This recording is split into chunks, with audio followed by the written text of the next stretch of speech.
Good morning, everyone, and welcome to our June ordinary meeting of Council.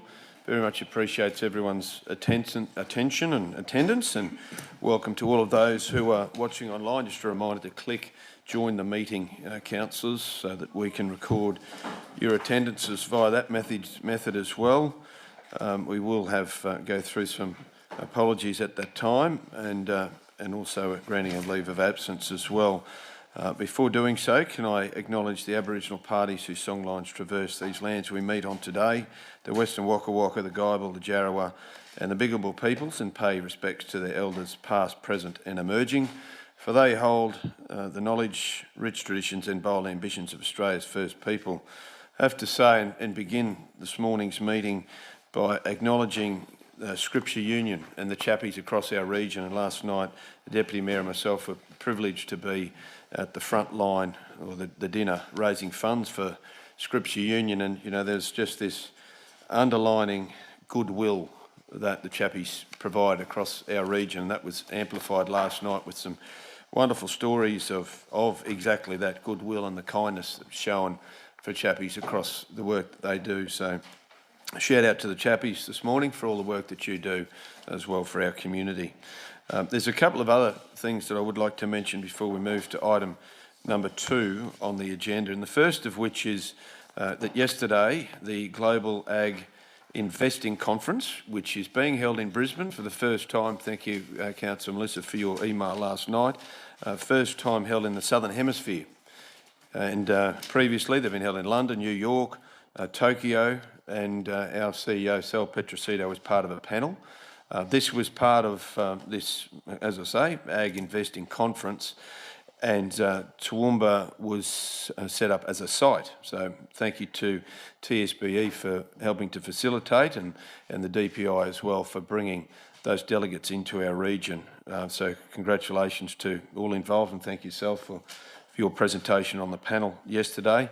Yesterday, some other good news for our region, particularly in the townships of Clifton and Pittsworth, with Westpac Bank announcing that those two centres are part of a $10 million investment to upgrade 6 regional Queensland branches and business banking.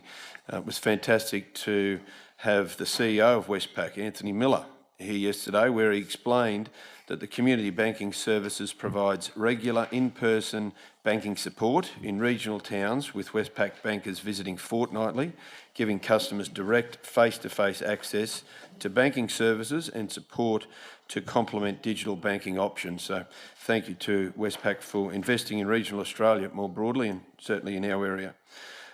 We also have today, I guess amplifying the attention that's on our region at the moment, the Queensland Department of State Development down southwest, in partnership with Boeing Defence Australia, have their Engaging with Defence event that's taking place, which has a clear focus on what businesses need to do to become supply chain and defence ready. So that's another activity that's happening in our region this week as well. And you'll see in my report I talk about Farm Fest and some other things that have happened as well to shine the spotlight on us. And not to put a downer on all that exciting news, but something that our community should be very well aware of is the federal government's announcement of a change in the funding for the disaster recovery funding arrangements to a 50-50 split, 50 from state, 50 from feds, 50 from state. And for us, and I guess councillors, just some information I've received from our departments over the last 24 hours, what that effectively means on the ground, and for our community it's important to note, is that council's counter disaster response operations will potentially be significantly affected with the cutting of funding for stand-up evacuation centres, sandbagging and council staff responding to disaster events. So this really will hit on the ground. Queensland will never be able to fund betterment projects which build resilience into infrastructure. Betterment helps us build back better, not simply restoring infrastructure like for like. For us, some practical examples of what that would have meant if this proposed or this budget announcement would have been in place. The following projects that have been provided by ISG would not have happened.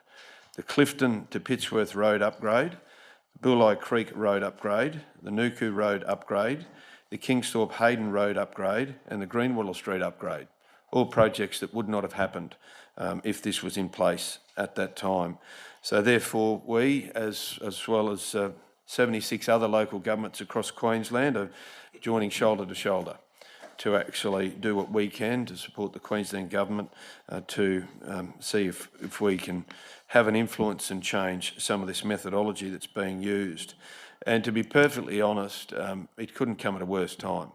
When cost of living's increasing, surging cost of fuel, and the cost shifting that continues on through to local government. So therefore, you can understand why we are not so much disappointed. We're disappointed, but we're actually concerned as to how we can manage disasters in the region. So we are hopeful that joining with our other 76 local governments and the Queensland Government, we can help to get some common sense around this situation. So, councillors, we move to item number 2 on the agenda, which is the reception of deputations or delegations by appointment, of which there are nil advised. We move to item 3, which is the attendance, including apologies, leave of absence, granting leave of absence and declarations of conflict of interest.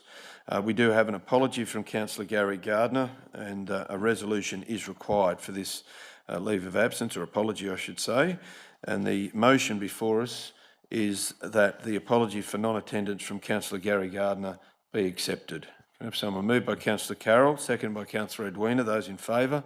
Motion is carried. We also have the noting of a leave of absence for Councillor Bill Carl. No resolution is required.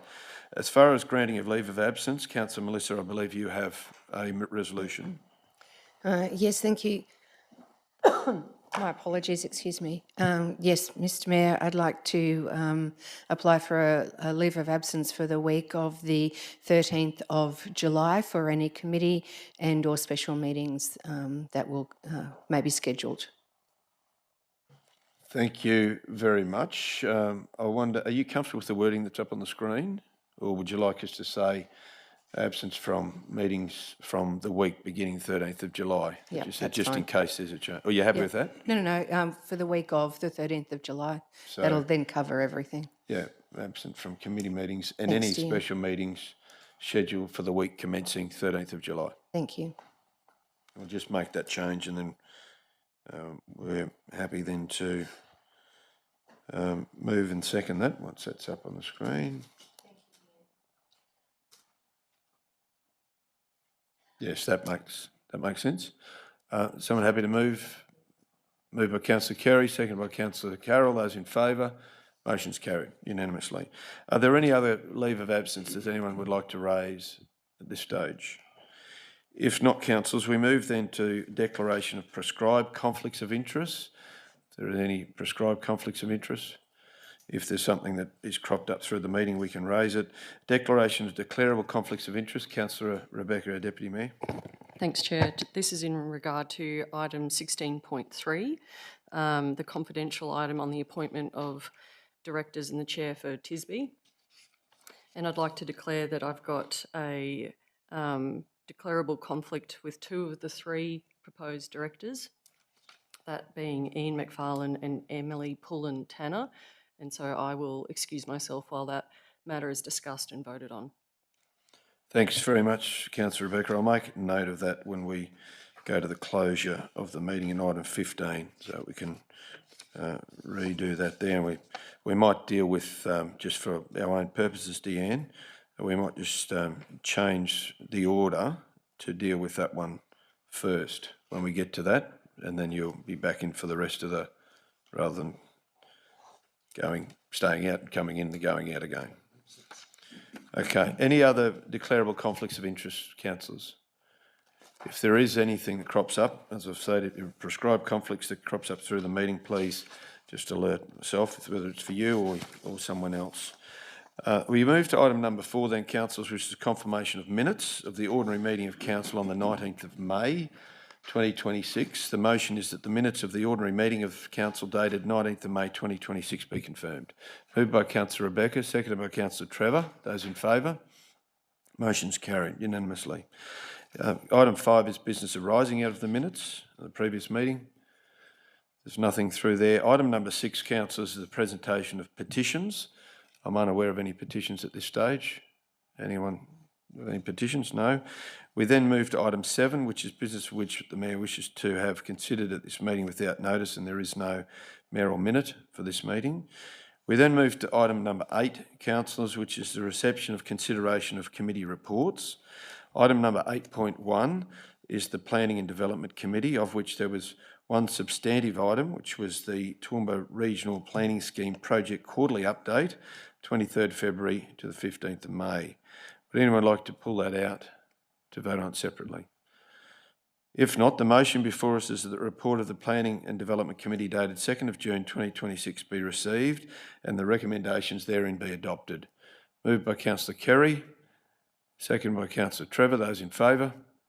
Motion's carried unanimously. We move to 8.2 on the agenda, which is the Water and Waste Committee. There were no substantive items in that committee.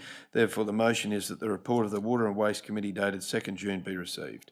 Moved by Councillor Rebecca, second by Councillor Melissa. Those in favour? Motion's carried unanimously. Move to item 8.3, which is the Infrastructure Committee. There were no substantive items in that committee last week. The motion, therefore, is that the report of the Infrastructure Committee dated 2 June 2026 be received. Moved by Councillor Carroll, second by Councillor Tim. Those in favour? Motion's carried unanimously. 8.4, councillors, on the agenda is the Environment Community Committee. The substantive item there was item number 3, which is the naming of Park, Dr. John Swarbrick Park. Would anyone like to call that out? No? Okay, the motion before us is that the report of the Environment Community Committee dated 2 June 2026 be received and the recommendations therein be adopted. Moved by Councillor Carroll, second by Councillor Tim. Those in favour? Motion's carried unanimously. We then move to item 8.5, which is the Corporate Services Committee, and the substantive item there is the sale of land for overdue rates or charges. Would anyone like to call that out? Councillor Trevor. Thanks, Chair. Just like to ask GM Anne-Marie for an update from what's transgressed from last week to this week regarding the rate situation of those 49 rate bodies, we'll if that's okay. Anne-Marie, would you happy for you to stay there? Good morning, councillors. Yes, 9 properties have been removed from the process since last Tuesday's committee. So 40 properties remaining in the process. Thank you. And what time frame are the remaining 40 properties got to resurrect or alleviate? Until November. So we'll go through the process between now and November. There's various stages of that process. Thank you. Thank you, Councillor Trevor. So the report is that we now have to slightly change that because we pulled that out. It makes no difference. There's only one item, really. Oh, you've got one there. What have we got here? Oh, that is from the committee. Thanks, Dan. Good on you. The Council, pursuant to Section 142 of Local Government Regulation 2012, resolves to sell the land properties described in Attachment 1 for overdue rates or charges, and 2, delegate the Chief Executive Officer powers to take all further steps under Chapter 4, Part 12, Division 3 of Local Regulation 2012 to effect the sale of land, including the avoidance of doubt, the power to end sale procedures. Moved by Councillor Trevor, second by Councillor Rebecca. Those in favour? Motion's carried unanimously. Thank you. We move then to item 8.6, which is the Economic Development Committee, of which there were no substantive items. Therefore, the motion before us is that the report of the Economic Development Committee dated 2 June 2026 be received. Councillor Edwina moves. Councillor Carroll second. Those in favour? Motion's carried unanimously. Thank you very much, councillors. We move then to item number 9, which is the monthly performance statement. Noting, councillors, that attachment number 4 in this item is confidential. It doesn't mean to say we can't discuss it. However, we would need to close the meeting for that if need be. Anne-Marie, welcome to you, General Manager of Corporate Services. Thank you very much, and I'll hand directly to you. Morning again, councillors. So presenting the monthly financial performance statement for the period ending 31st of May. So operating income tracking to budget with a favourable variance of 20 million or 5%, predominantly relating to fees and charges and interest received. So these figures demonstrate that the trends that have been observed over the past number of months are continuing. That is strong development activity across our region, resulting in higher than anticipated development fees, which are reflected in the fees and charges component of the statement. The development activity has provided private works opportunities, which are also reflected in fees and charges. Overall, fees and charges tracking 15.3 million above budget. Interest received continues to trend. We have been observing currently 3.5 million above budget.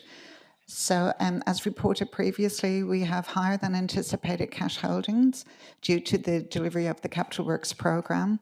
And this year alone so far, we've seen 3 interest rate hikes. So higher cash holdings with higher than budgeted interest rates. Operational expenditure also continuing with the trends that we have been observing, tracking 1% or 5.8 million below budget. You note that expense capital has been brought to account of $4 million. The operating surplus ratio at the 31st of May, so this is one of our key financial sustainability targets, is at 15%. So that's dropped down from 22.8% at the end of April. And that's because all of our income for the year was finalised, all our rates and levies income before the end of April. Capital income tracking favourably. We've got a variance of 16.1 million or 29%. Capital expenditure continues to track unfavourably with a variance of 54.4 million or 28%. The other attachments today are the consolidated financial performance statement for our separate business units, key capital projects by group, the disaster recovery funding arrangements summary of various events, and the confidential monthly investment report.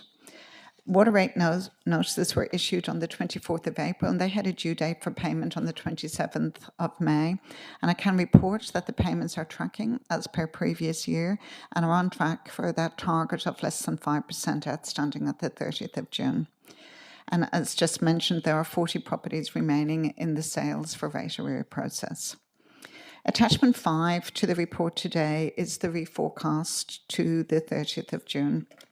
So overall, we're anticipating that operating income will have a variance of 4% from the original adopted budget last year. That's 20.8 million above budget. That includes rates and charges above budget by $350,000. That was due to water consumption. Fees and charges, as mentioned just previously, 15 million above budget. And interest received 3.8 million. The additional operating income is complemented by cost management reflected in our operational expenditure figure. So overall, operational expenditure will have a variance of 1% or 2.7 million. So again, demonstrating that trend that we have been observing over the last couple of months.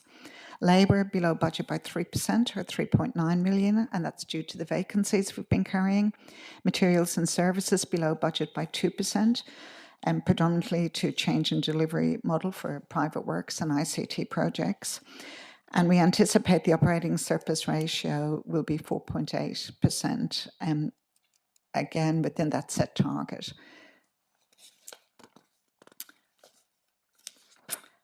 And capital income, 21.6 or 30% above the budget. So these are what we're forecasting at the 30th of June.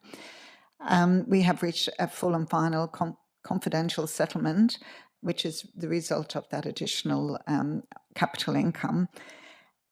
DRFA 5.2 million above original budget, but that is offset by additional capital works. So the capital expenditure, it's really only Crestbrook Dam project below budget. That's the main variance. We're on track to deliver 97% of the capital works programme for the full year, with no projects anticipated to be carried over at this stage. I'm happy to take any questions. Thanks very much, Emery. Very comprehensive. Appreciate that and all the work your team do. Any questions, councillors, in regard to monthly statements? Councillor Tim and Councillor Rebecca. Thank you, Mayor. Good morning, Anne-Marie. Just wanted to pick up so everyone's crystal clear. I noticed exactly what you said, the variance in CapEx of 54.4 million, and I think you said that's 28%, your numbers. So we're on track for 97% completion of capital works within the last month. It's just the Crestbrook Dam upgrade that is bringing that overall number down. Is that Yeah, that's correct. Thank you. Thanks. So, Councillor Tim, Councillor Rebecca, and then Councillor James. Thanks, Chair. Thanks very much for that, General Manager. My question might actually be less so for you and more so for the General Manager of Planning and Development, Chair. It's in relation, unless you have something that you think you'd like to weigh in as well, Anne-Marie. In relation to that attachment number 1, the consolidated financial performance statements, General Manager Ed, the commentary provided by Anne-Marie talks about the increase in the fees and charges that's reflected in there as a result of increased development, and that trend has been sort of something that's been in train for the last few months. And so I guess the two parts to the question is, part 1, your confidence that that will continue, and part 2, the accuracy with which we can forward plan for those fees and charges. Thanks, Ed. Thank you, Councillor, through the chair. And welcome back. Thank you. In terms of the I guess the planning and development components of that $15.3 million is made up of $2.3 million in the development infrastructure and growth, which is, I guess, that tail end delivery and the construction of lots by and large, and then $825,000 in planning assessments. So when I look at that, I say that we're favourable in terms of a true lead indicator in the planning assessment component, and we're seeing a lot of activity in terms of the delivery of lots, which is that development infrastructure and growth component, and by and large plan sealing operational works. As to the confidence of that continuing, I think, to be honest, it's too soon for me to be able to, with any confidence, say how that's going to play out with changes to tax regimes and how that is likely to flow through the construction market and the delivery of homes and the macroeconomic changes that are occurring in that space. I talk to different people and get many different outcomes on that. So what we've looked to do in terms of carrying forward is effectively carry our budgeted income from this year as written, and projecting that through to next year, because I don't want to predict more activity if that's going to tail off, and likewise I don't want to under-predict activity if it continues in a really strong manner. So at the moment we're holding what we've done this year, and then we'll be able to adapt as we move through next year, as we have this year, in terms of absorbing that very heightened amount of development activity on the tail end side. Thank you. Councillor James. Thanks, Mayor. Thanks, Anne-Marie. 2 questions. The first one, just noting in your commentary there before around obviously a number of different conversations around variances and under budget and things like that. And obviously one of the big changes we've made in the last 12 months is that zero-based budgeting. So I guess one, has a lot of this sort of been identified, or has it helped being identified since we've switched to that? And secondly, probably what I'm looking at more importantly is how much does that sort of set us up for how we look at budgeting for the future, because we've now got a pretty good baseline of what this is now over an extended period of time. And thanks, Councillor. So we started November 2024 implementing zero-based budgeting, and then from June 2025, we complemented that zero-based budgeting with budgeting at a service level. So the full 26-27 budget has been developed, so next year's budget has been developed implementing or utilising the zero-based budgeting and the budgeting at a service level. So it's given us a lot of transparency around our operations. And the first step, so general managers have been very heavily involved in the process. The first step was working with every branch manager to identify what is the service and then what are the costs to deliver every one of those services. So it most definitely has given us much greater transparency and accountability from the operational areas in managing our finances, and certainly for next year's budget.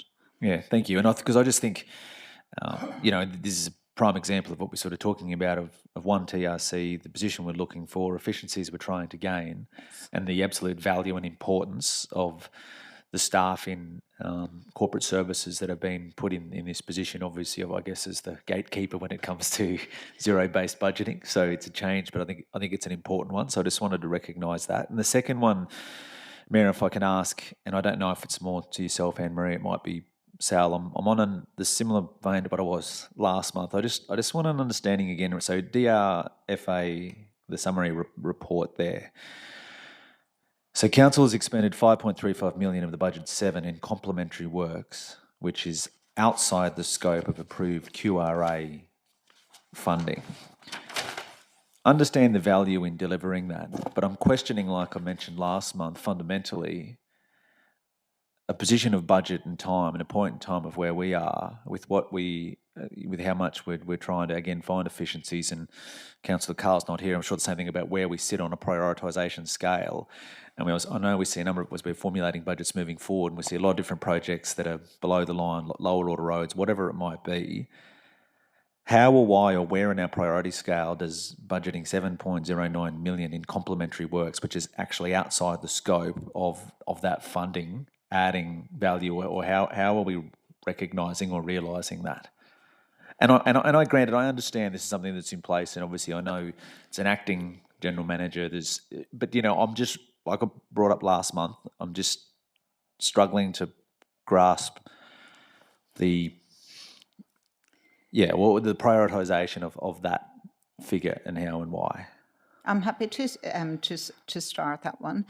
That's a really good question, and it is something that we have been talking about as an executive over the last couple of months, is how we do prioritise our capital works programme.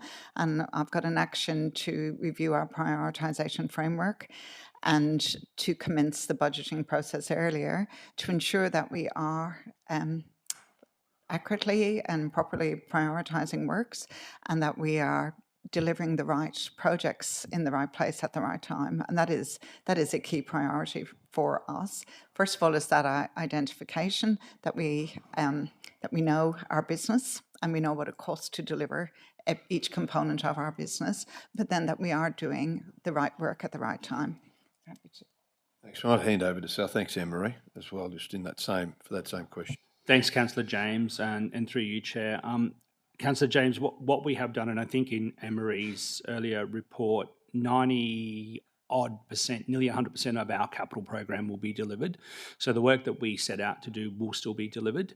The additional work that has been done, majority of that is external works that will be delivered on behalf of Transport and Main Roads. So we are a trusted provider to that entity. While majority of that work might sit on the broader state-controlled network, it still has beneficial outcomes to the region. So in that regard, it is good. What we are trying to do, and as GM Anne-Marie has indicated, is actually start to get our prioritisation processes better. So we understand what the delivery mechanisms need to be for the region first. And that's where the priority needs to be. And then if there are opportunities to supplement that through other works, that may come through the pipeline, through TMR, then we would need to work that through. The zero-based budgeting and the service by service, and the fact that now I've nearly had 12 months of observance as how this organisation works, has been really beneficial for me, and it's starting to identify, I think, things for me as we move forward where our focuses need to be.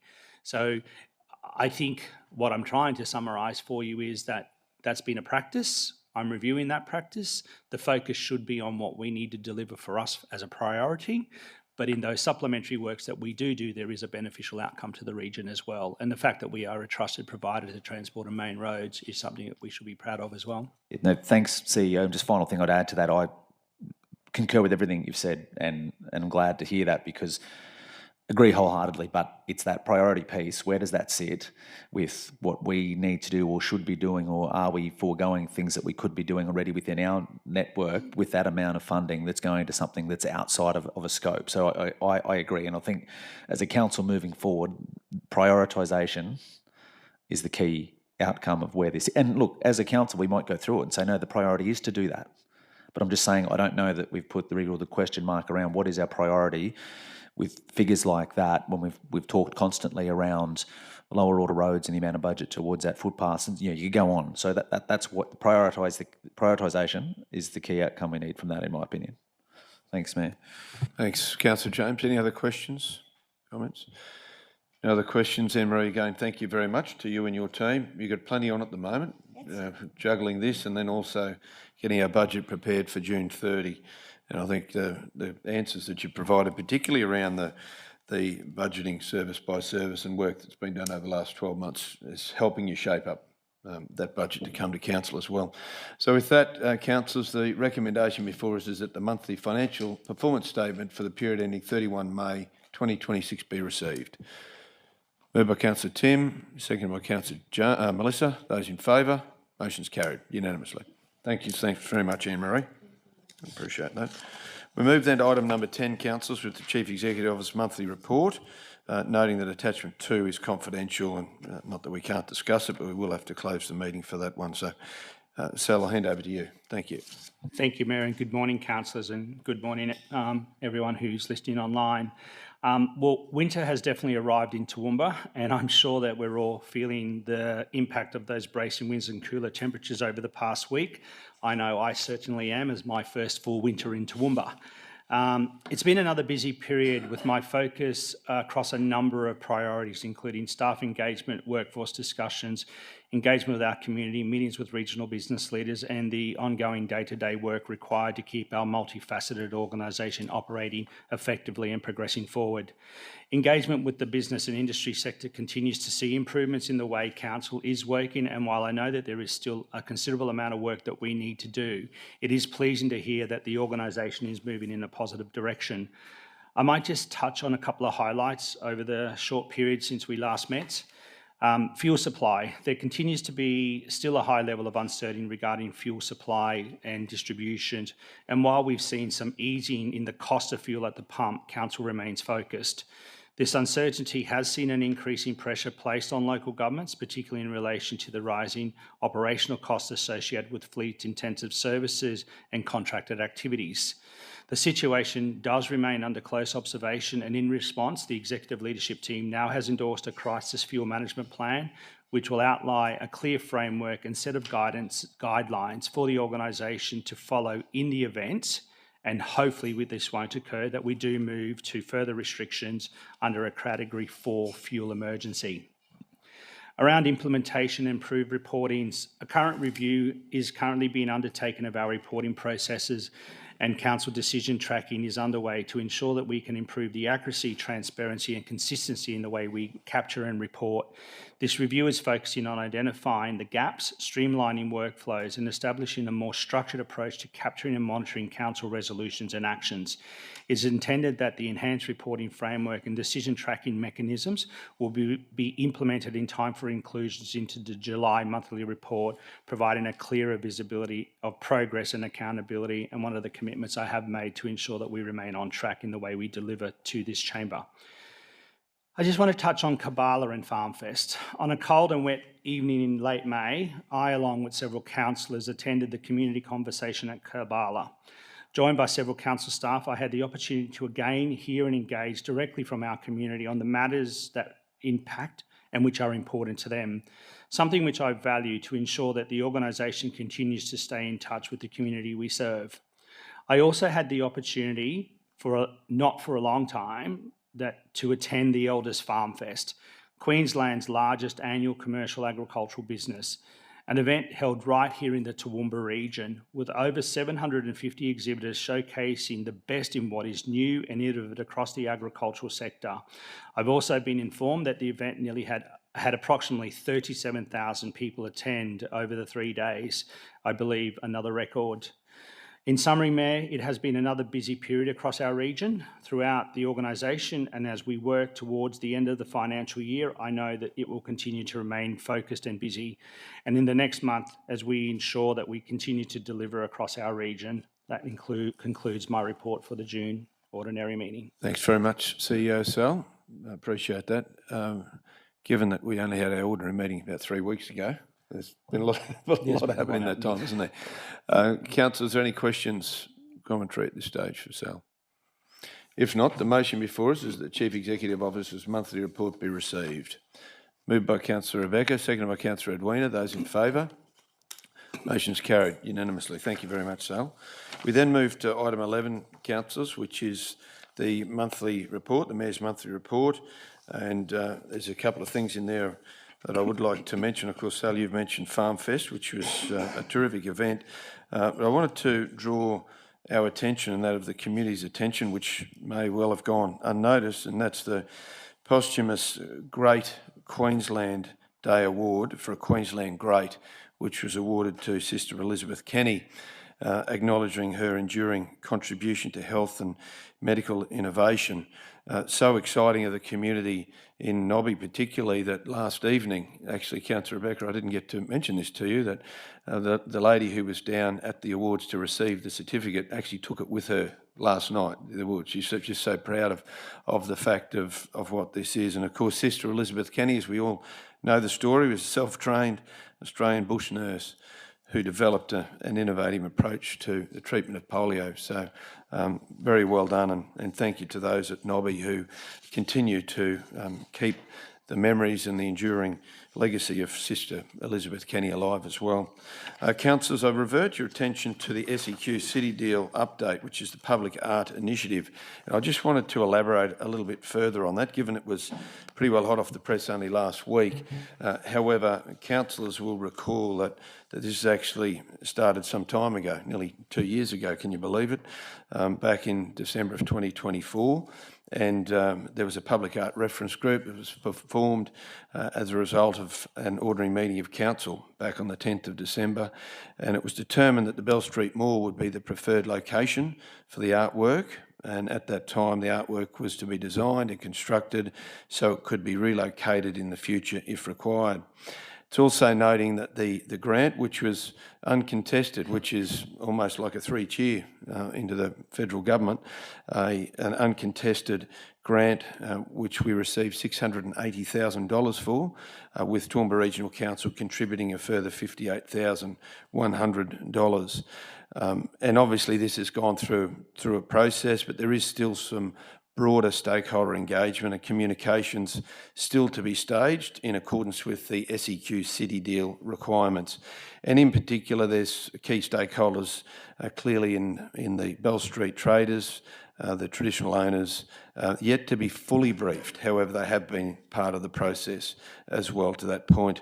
It's always interesting with these funds that come from different levels of government, how there's a level of confidentiality around these. It was announced last week, so I'm very pleased to be able to put this in here.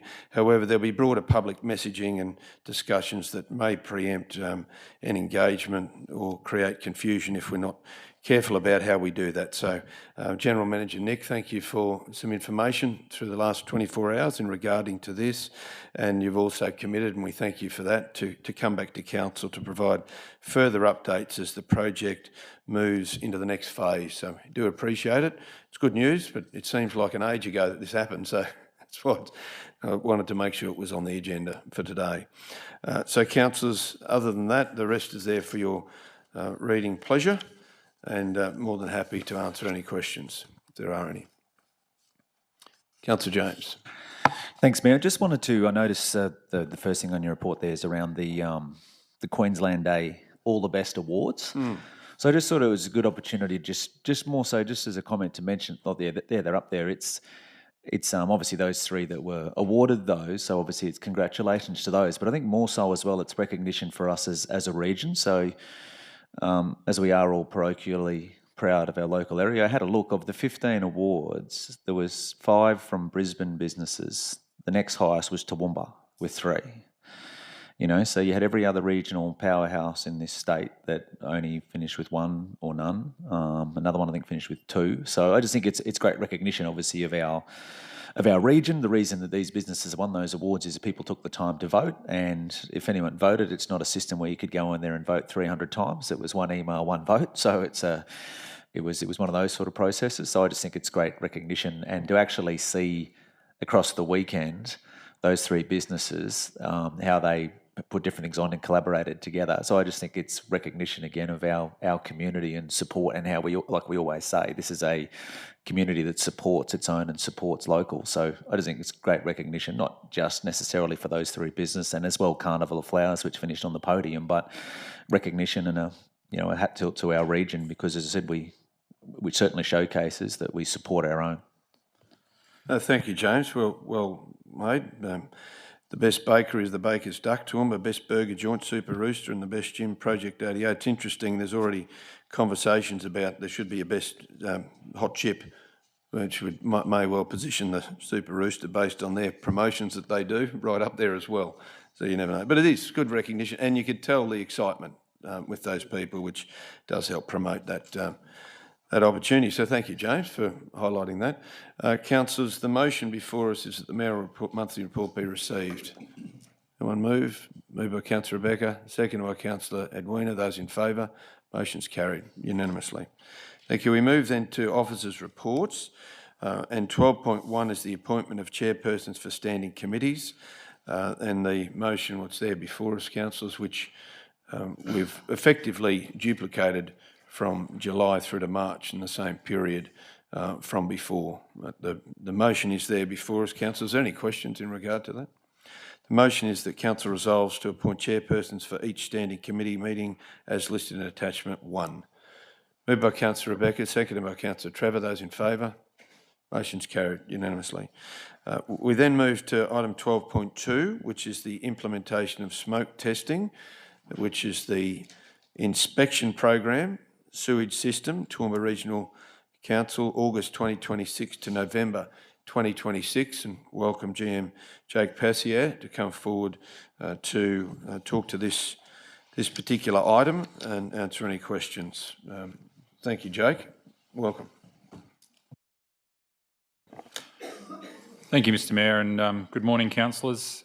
It's my pleasure to present to you the annual smoke testing program for August, to commence in August 2026 and be completed by November of 2026. As councillors are aware, this program is undertaken annually. It does require a decision by council, and this year we have 2 or 3 areas that we are looking to I guess, investigate, being Toowoomba areas, an area within Toowoomba, the predominant area of Crow's Nest, and also Clifton, and the maps are attached in attachments 1 and 2. So more than happy if you have any questions to answer any. Thanks very much, Jake. A couple of questions. Councillor Trevor and then Councillor Kerry. Through you, Chair, to Jake. How are these areas selected, just for layman's type explanation? Thank you, Councillor, for the question. Very complex process. No, essentially, what we look to do is when we do experience rain events, we have a number of sensors that are moved around our network, and what we see is the sewer system, when it rains, does increase in volume, or the amount of sewage that's in the sewer system, indicating that there is a high potential for infiltration in those areas. So essentially, we identify the areas that have the highest amount of infiltration, and we look to try and tackle that infiltration through first smoke testing.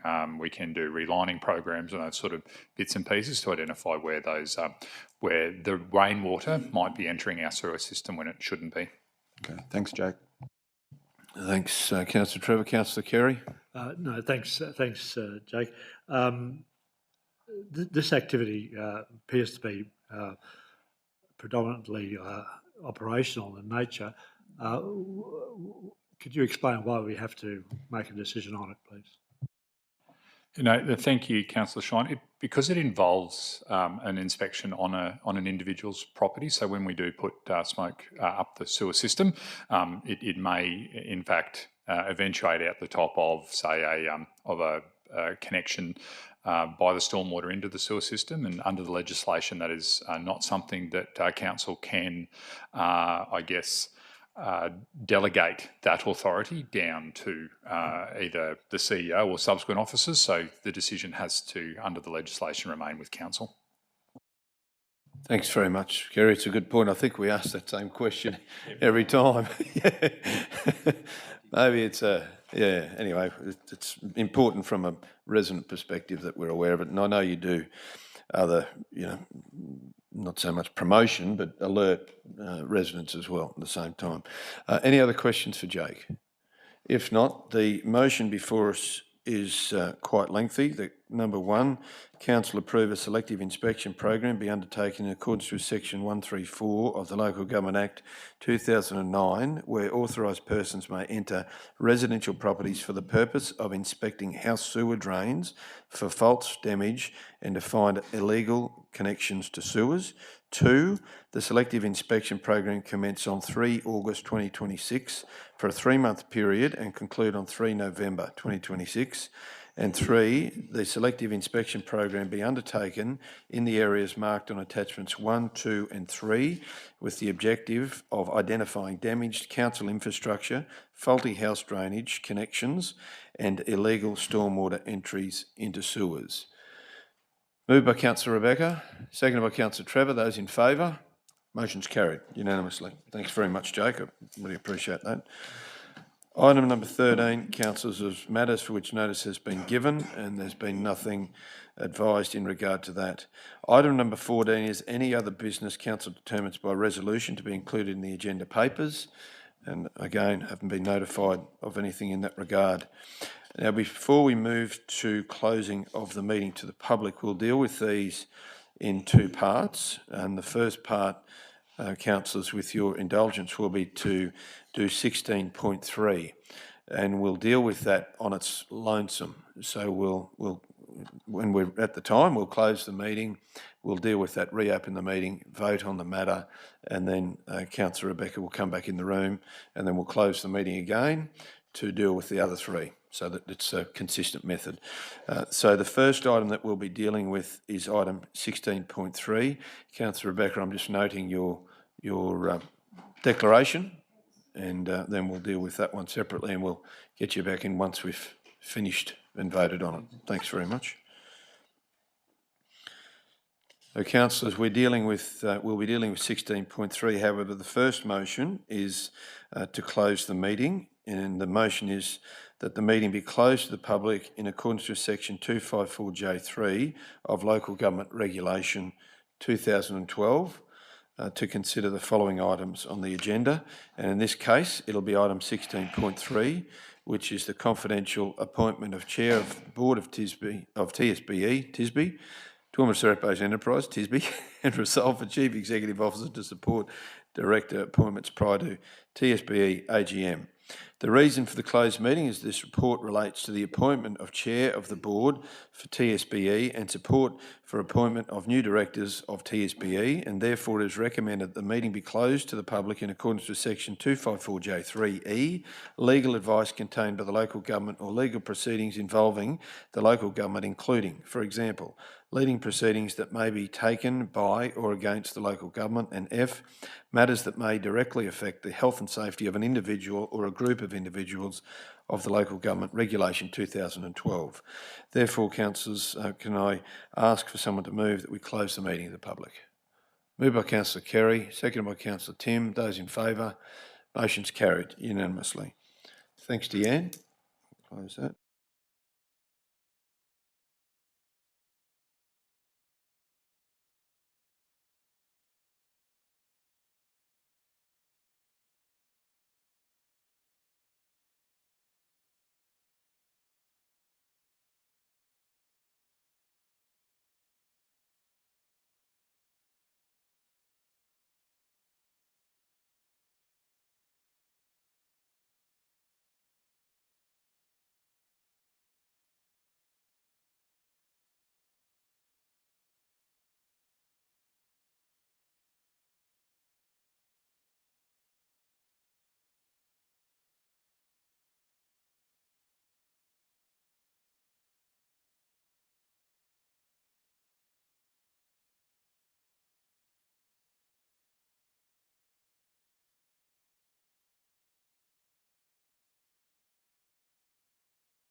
Rebecca's not in yet. Yeah. Okay. She knows that? Okay. No, not yet. Not yet. No, not yet. We need to vote on this item first, and then we'll bring. Okay, so councillors, we're on 16.3 to confidential appointment of chair of the board for Toowoomba and Surat Basin Enterprise, TSBE, and resolve for Chief Executive Officer to appoint director appointments prior to TSBE AGM. The motion before us is that Council 1, consider the recommendations of the Board of Toowoomba Surat Basin Enterprise, Pty Ltd, to appoint the Honourable Ian McFarlane as Chair of the Board for 3 years term, and 2, support the Director appointments, the Honourable Ian McFarlane, Michael McNabb and Emily Pullen-Tanner by a circular resolution signed by the Chief Executive Officer of Toowoomba Regional Council for a term of 3 years. Moved by Councillor Carroll. Seconded by Councillor Melissa. Those in favour? Those against? So against. Would you like your vote recorded, Councillor Trevor? So Councillor Trevor against, and the rest as is. Thank you. Councillor Rebecca now. Thanks very much, Anne-Marie. Appreciate that.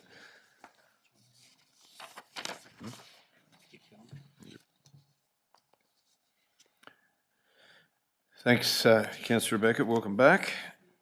So, councillors, in order to deal with items 16.1, 16.2 and 16.4, we will need to go into a closed session.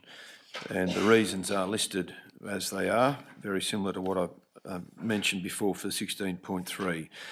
Therefore, can I move that, or someone move, that we go into a closed session? Moved by Councillor Trevor, seconded by Councillor Kerry. Those in favour? Motion's carried unanimously.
Thank you, councillors and those watching online.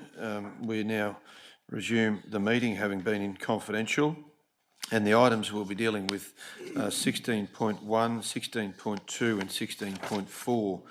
16.1 is the confidential proposed strategic land acquisition. The motion is that the Chief Executive Officer be authorised to negotiate for the acquisition of the property as described in the confidential report titled Proposed Strategic Land Acquisition within the range supported by an independent valuation. 2, the Chief Executive Officer be authorised to execute the necessary documentation to enable the transfer of the property identified in 1 above. And 3, the acquisition be funded from the Development Reserve. Can I have someone move that? Moved by Councillor Trevor, second by Councillor Tim. Those in favour? Carried unanimously. We move to item 16.2, which is the confidential proposed strategic bushland park acquisition. The motion is that 1, the Chief Executive Officer be authorised to negotiate the acquisition of the property as detailed in the confidential report titled Strategic Bushland Park Acquisition within a range supported by an independent valuation. And 2, the Chief Executive Officer be authorised to execute the necessary documentation to enable the transfer of the property in accordance with recommendation 1. 3, in the event the negotiations are successful, the acquisition be funded from the Park and Bushland Levy Reserve. And 4, council interest in further land acquisitions in this area be noted as detailed in the confidential report titled Strategic Bushland Park Acquisition, subject to future council decision as and when opportunities arise. Moved by Councillor Rebecca, seconded by Councillor Carroll. Those in favour? Motion's carried unanimously. We move to item 16.4, councillors, and the 16.4 is the Chief Executive Officer's confidential monthly report for the quarterly update for June 2026. The motion before us is that the council note the Chief Executive Officer's advice. Moved by Councillor Rebecca, seconded by Councillor Kerry. Those in favour? Motion's carried unanimously. Councillors, we then move to item 17, which is the group reports. And the group reports will begin with 17.1, the Planning and Development Group Report. And welcome back, Ed Johnson, after your marriage, and congratulations again to you guys. Welcome to you, noting that the group report that you'll be presenting, you were away for a little bit of that time. So we'll see how we go. Thank you, Chair. I'm very pleased to table the Planning and Development Services Group report for May of this year, and more than happy to take the report as read and do my best with any questions that may arise. Thank you. Thanks very much, Ed. We've got a question here from Councillor Shine. No, thanks, Chair. I did supply a written question some time ago. If you could address that in relation to available lots that have been approved by council in the Toowoomba area, and some discussion or controversy over whether or not we have sufficient lots available to the public. Thank you, Councillor. Through the Chair. The short answer is we have enough zoned and serviceable land to meet our population targets. From a SEQ comparison report, Toowoomba, the urban extent within Toowoomba has 7.7 years of uncompleted lot approvals sitting in our pipeline based on the state government's reporting, and 16.3 years worth of multiple dwellings years of demand of multiple dwellings approved. So there's a significant approval bank, I guess, sitting there ready to roll. Developers decide to do that. In terms of serviced land supply, I'm just pulling my figures, I'm sorry. Council has,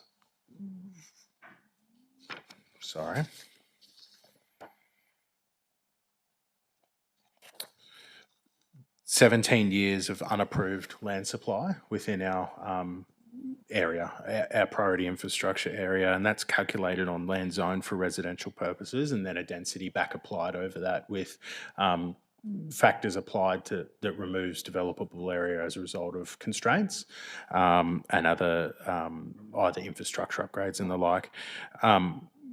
In terms of the 2-year period between 2023 and 2025, Council approved almost 9,000 dwellings, and of that, just over 3,600 were sealed or constructed, meaning about 40% of the approved stock converted and became homes.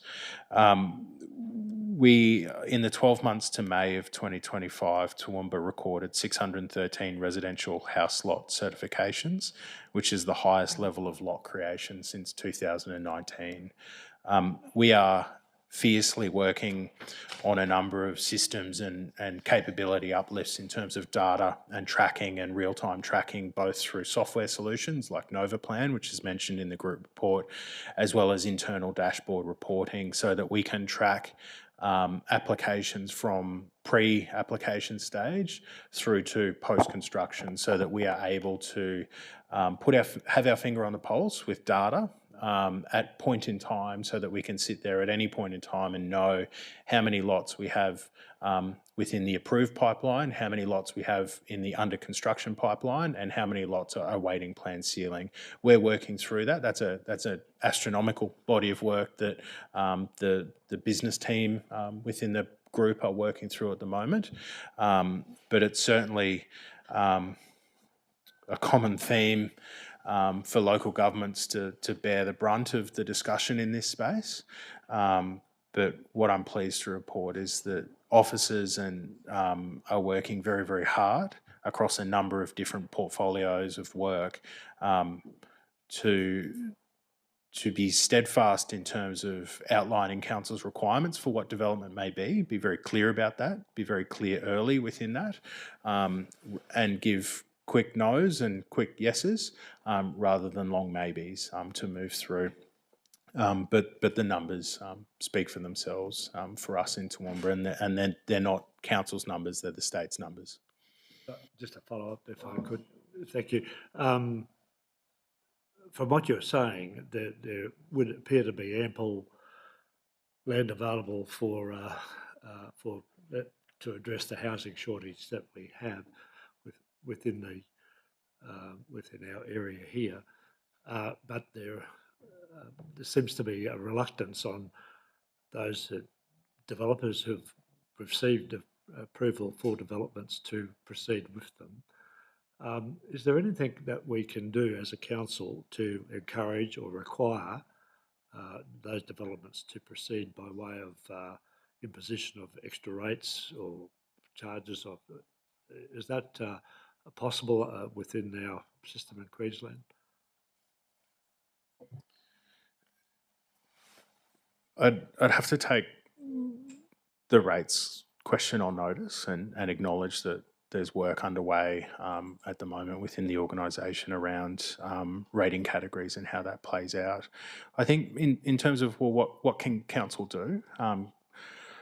Council's doing an incredible amount at the moment in terms of providing an environment that is clear, consistent and well understood by proponents that move through our system as to what kind of development is anticipated within this region, what are the requirements of council and the community in terms of doing that, and what is the covenant effectively and the quid pro quo for the benefit of approvals, what does the community receive for that. In terms of can council force development to occur? No, unfortunately. There are, I guess, incentives for the carrot end of the conversation as opposed to more the stick to force. There's not an opportunity under the Queensland Planning Framework to provide, I guess, use it or lose it approvals or very short-term approvals that you only have the benefit of that for a very finite period of time and it creates an imperative to move. Unfortunately, that doesn't occur within our Queensland Planning Framework at this point in time. Thanks, Councillor Sean. Councillor Rebecca. Thanks, Chair. Thank you, GM Ed, for that. I just actually want to pick up on the question from Councillor Shine and the number that you said in relation to 2019. Can you just say that again, please? So in the 12 months to May 2025, Toowoomba recorded 613 residential house lot certifications, which is the highest level of lot creation since 2019. That's great. Thank you very much. For everybody watching online. Yeah, and those that can replay it as well. Councillors, any other questions? Ed, welcome back again. I appreciate you. The wheels kept turning while you were away. Joe did a terrific job, so pass on our thanks to him as well. The recommendation, councillors, therefore before us is that the Planning and Development Group report be received. Moved by Councillor Edwina, seconded by Councillor Melissa. Those in favour, motion's carried unanimously. Thanks very much, Ed. Do appreciate that. 17.2, councillors, is our next item. It's the Water and Waste Services Group report, and we'll welcome back General Manager Jake Passier. Welcome back, Jake. This is for your group report on this occasion. Thank you.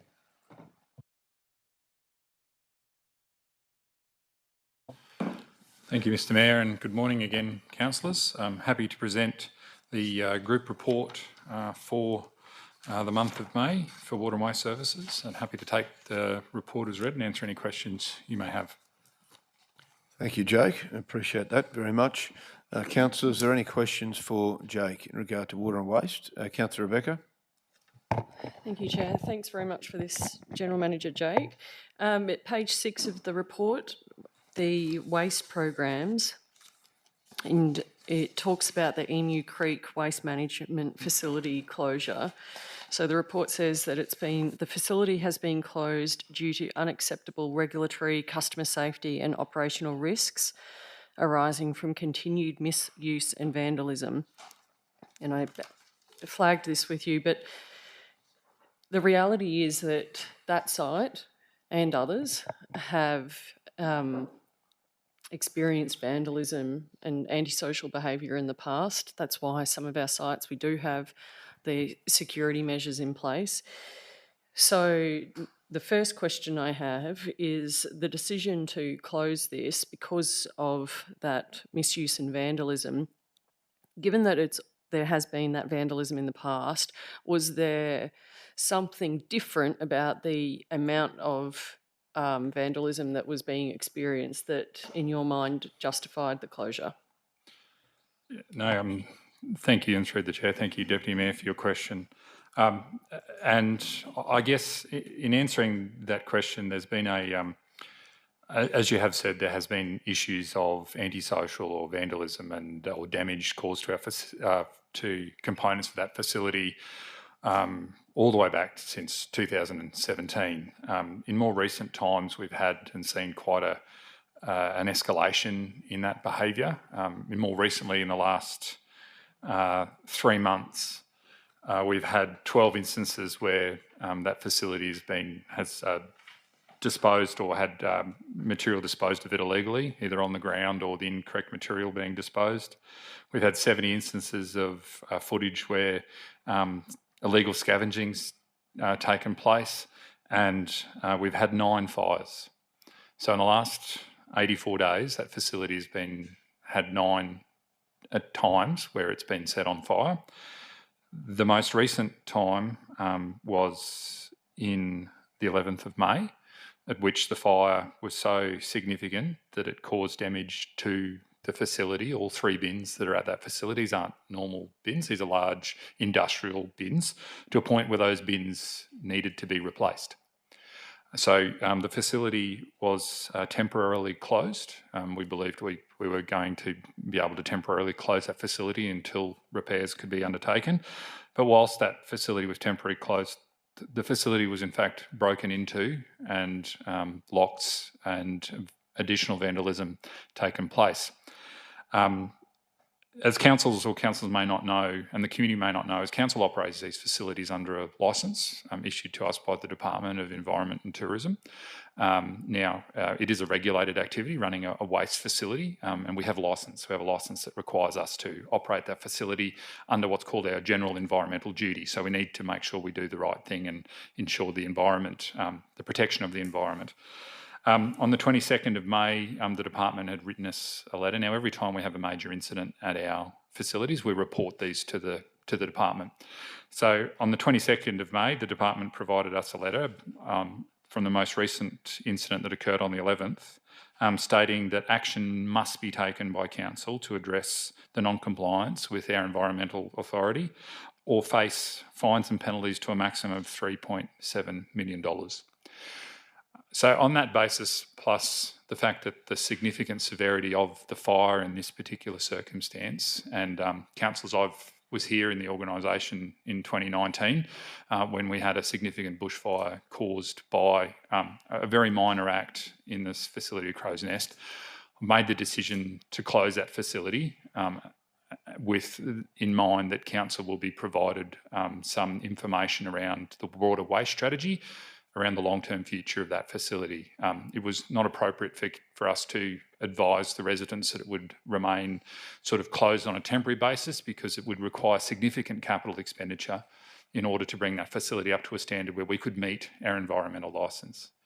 I recognise it is unfortunate that there seems to be a small number, potentially, of the community that is misusing that facility, but the risk that continued operation of that facility in its current state, in my opinion and my decision, was unacceptable for council, unacceptable for the organisation, unacceptable for me personally as a general manager to have to take on not just the risk associated with the fines for incorrect behaviour or council's inability to control that incorrect behaviour, but also the risk of a bushfire occurring that would put lives and livelihoods at risk through that area. So that's why the decision was made.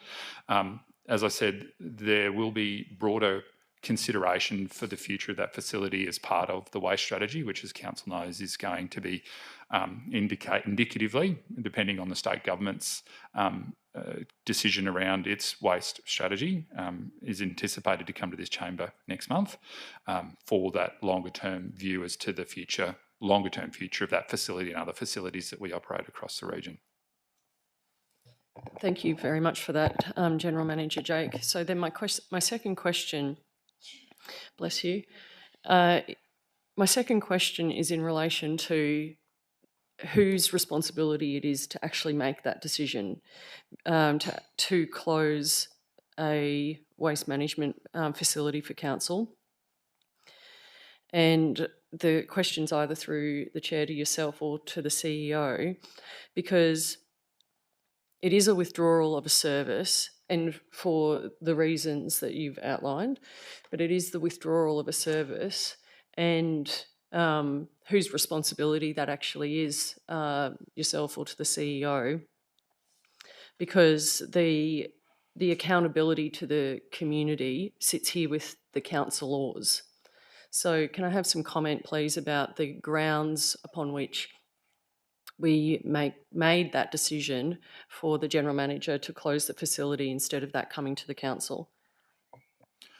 So, through the chair, thank you, Deputy Mayor, for the question. So, in my opinion, this is an operational decision in relation to the closure of the facility, because one, continuing to operate the facility with the funds and the service that we had would not be able to remain lawful, and the risk associated with having that facility remain open in a state was, again, beyond the risk tolerance of myself and the organisation as the General Manager.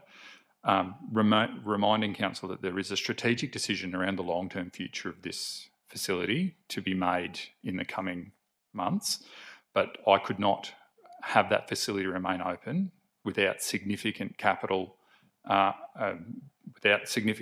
investment, of which I don't have availability within the budget, and would require a council decision to provide budget to allow that facility open. So that facility was not going to be temporarily closed, as in closed for weeks.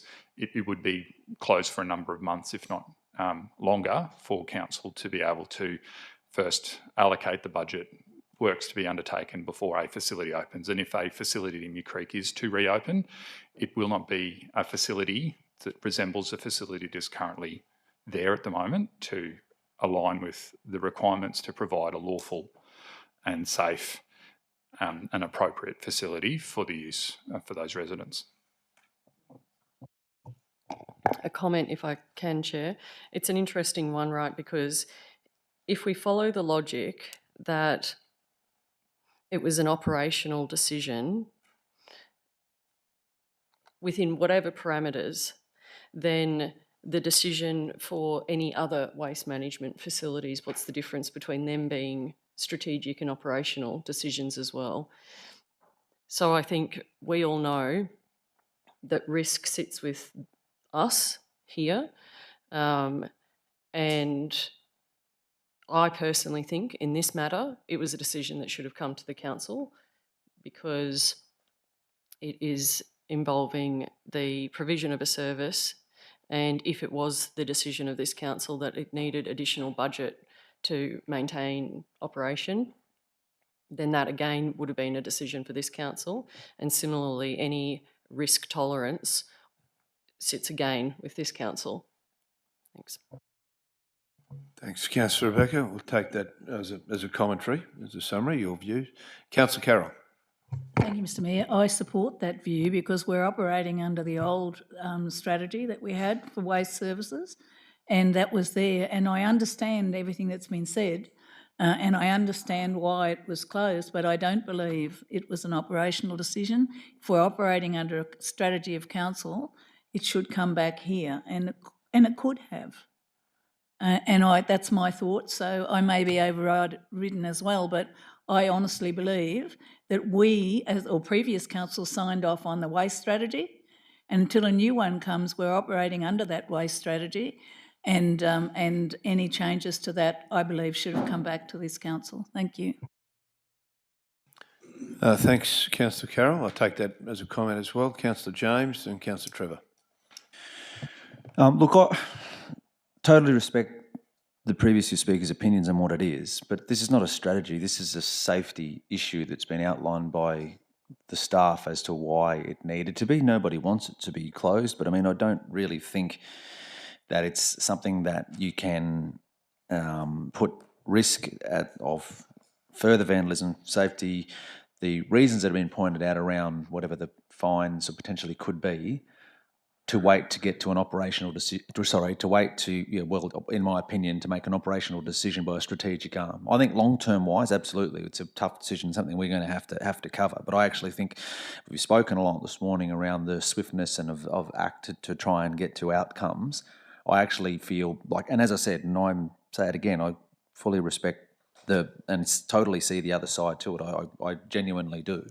So I don't say that as a thing, but I'm more just voice my thoughts on it. I actually think it's something that's 500% operational, and I think that the position that staff were in and what was before them to make a decision, I stand by it.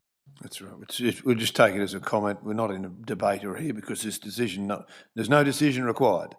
Okay, just let make that quite clear. This is a question that came from Councillor Rebecca around the process, which is a very valid question. Jake has outlined that, so this isn't a debating forum. Councillor Trevor.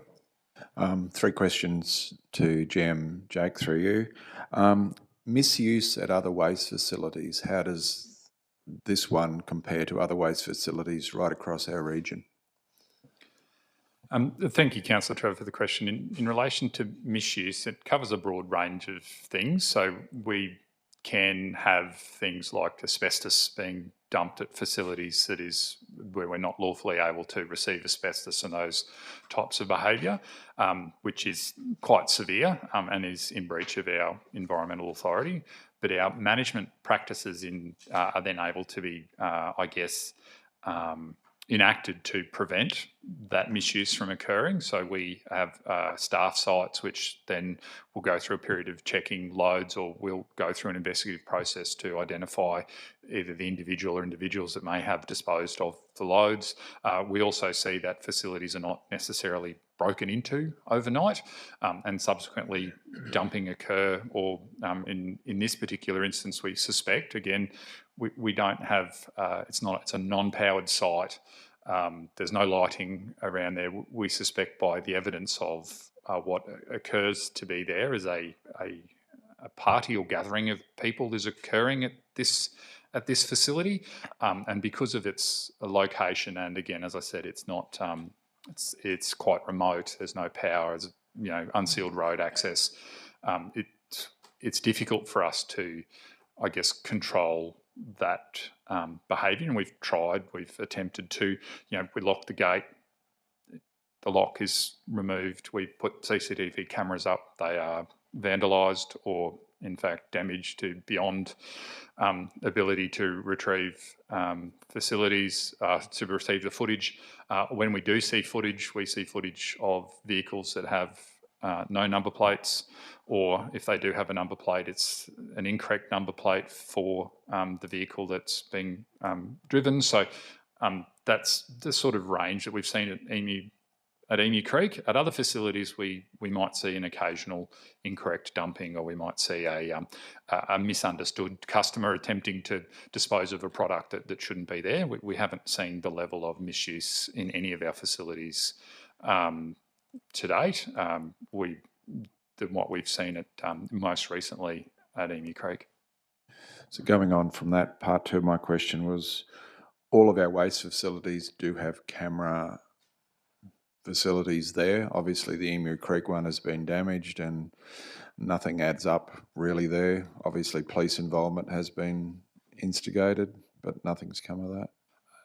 Yes, Councillor, so every time a facility of ours is broken into, we report that to the police, or if there's a misuse of the facility, and the police have attempted to garner evidence and have not been able to make headway in relation to prosecution that we're aware of. All of our sites have some form of cameras, noting that a majority of our sites are powered. And this site is not. There is no electricity close to this facility. So part of the activities that would need to be undertaken to open a facility that would be compliant with our environmental authority would require capital investment in obtaining or moving the facility to a site closer to power, or finding or paying to have power brought to that site so that it could be powered, we could have lights, we could do all of the things that deter the type of behaviour that we've seen at that facility. Third, and moving on just to waste operations, which was just down the page, customers across our waste facilities in May 26 were 31,000, down or nearly 12%. Is that a seasonal thing, or is it people managing their waste better? It is, as the Mayor opened the meeting, Councillor Trevor, it is winter is here and it is cold, and it is not the time that we find people tend to get out and do a lot of gardening and a lot of those sort of activities. Except for Emu Creek. Well, potentially, but yeah, we have seen a number of our general volumes of general customers is down. It is very seasonal. We do see it tick up considerably coming into the spring period as people get ready for Carnival, and then subsequently also around Christmas, the bumper period where gifts are given, and then again at Easter. So we do see a bit of a lull through the cooler months. Thanks, GM Jack. Thanks very much, Councillor Trevor. Any other questions? Councillor Kerry and Councillor Tim. I was just wondering what the history of Emu Creek waste facility has been. Was it a crow's nest historical, bearing in mind it's fairly close to what's being recommended to replace it in terms of access? Thank you, Councillor Swan. Yes, it is a facility, I believe, that has came with as a previous crow's nest shire, so it has been there, and it is the facility itself just resembles I guess, a flat pad of gravel with a chain wire fence around it. That's essentially what that facility resembles, with some big industrial bins and a scrap metal pile, essentially for access. It used to be operated by keys. We used to have to, everybody would request a key to access it, so it wasn't necessarily a facility that was broadly available. It had quite a restricted catchment, similar to other PIN code facilities we have around, that there was not necessarily a widely utilised facility outside of the residents immediately around it. We have had so much difficulty in closing and keeping that facility closed and locked that for a period of time, every time we go to lock the facility, it's broken into almost immediately after we've locked the facility. So we have had some concerns there, but it has been a long-term facility. But it is, that said, other facilities are within sort of 5 additional minutes of travel on average. So we're not talking the closest facility being Crow's Nest is, by service standards, relatively close. Thanks, thanks, Councillor Kerry. Councillor Tim. Yeah, thanks. Chair Jake, look, I'm personally happy with you acting in your operational expertise to shut the facility for compliance reason, but noting the points where still the community conduit that fields the calls.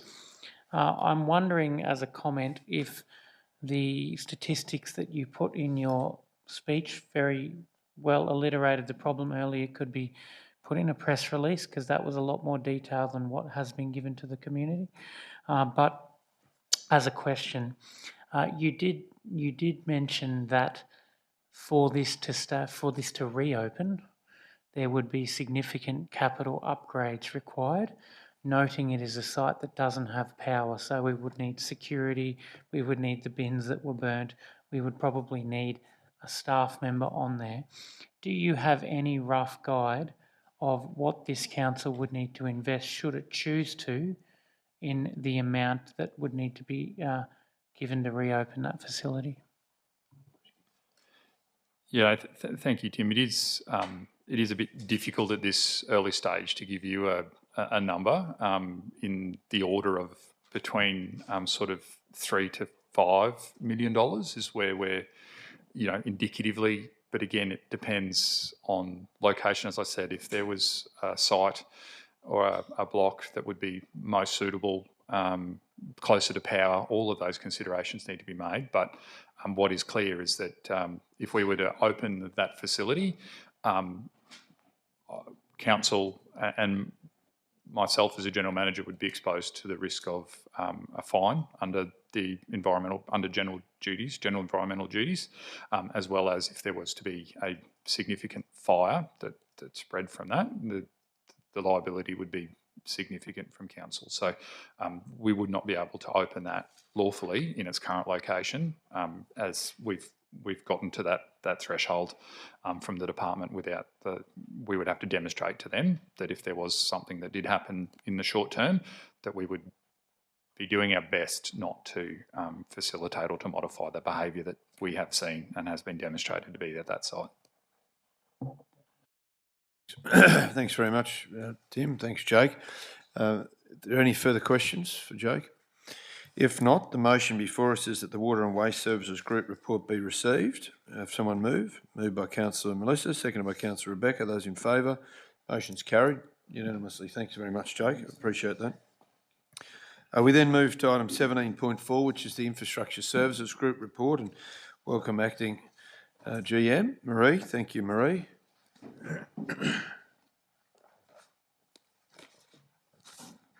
Welcome to you, and I'll hand over. Thanks. Good morning, councillors. I'm pleased to present the Mayor report of the Infrastructure Services Group and would welcome any questions.